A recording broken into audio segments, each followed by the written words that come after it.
Morning everyone সকলোকে মোৰ YouTube চেনেললৈ পুনৰবাৰ স্বাগতম। বন্ধু-বান্ধৱীসকল, অসম পুলিচৰ AVUB কনষ্টেবলৰ এপ্লাই কৰাৰ ওপৰত এটা নিউ বিগ আপডেট, যিটো আপডেট আমাৰ অসমৰ মুখ্যমন্ত্ৰী ছাৰে তেখেতৰ ফেচবুক পেজৰ দ্বাৰা ঘোষণা কৰিছে।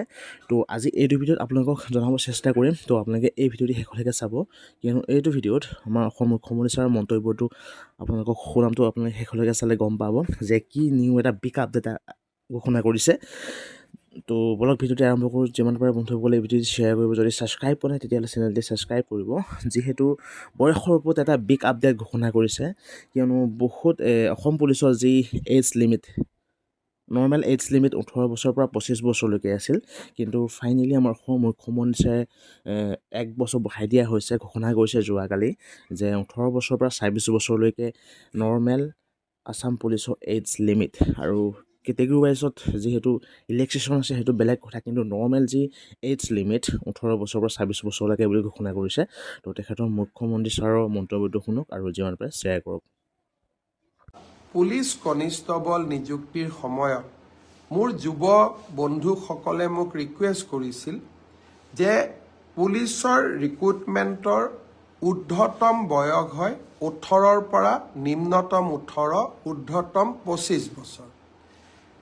তেওঁলোকে কৈছিল যে ইয়াক 1-1-2026ৰ পৰা গন্তি কৰিব নালাগে, 1-1-2025ৰ পৰা গন্তি কৰিব লাগে।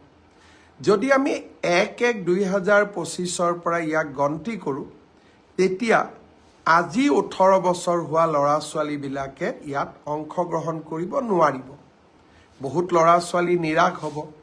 কিন্তু 1-1-2025ত বয়সৰ সীমা নধৰা কাৰণে যিসকলে 25 বছৰ অতিক্ৰম কৰি 26 বছৰত ভৰি দিব, তেওঁলোকো ডিপ্ৰাইভ হ'ব, তেওঁলোকে মোক দুখেৰে জনাইছে। সেয়েহে আজি অসম চৰকাৰে সিদ্ধান্ত গ্ৰহণ কৰিছে যে পুলিচৰ ৰিক্ৰুটমেণ্টৰ বয়স আমি 25 বছৰৰ পৰিৱৰ্তে 26 বছৰ কৰিম। অৰ্থাৎ এতিয়া নিম্নতম বয়স 18 বছৰ হ'ব, ঊৰ্ধ্বতম বয়স 26 বছৰ হ'ব। ইয়াৰ ফলত 1-1-2025 যোনে মোক বিচাৰিছিলে তেওঁলোকেও আবেদন কৰিব পাৰিব, আৰু 1-1-2026 হোৱা সকলেও আবেদন কৰিব পাৰিব।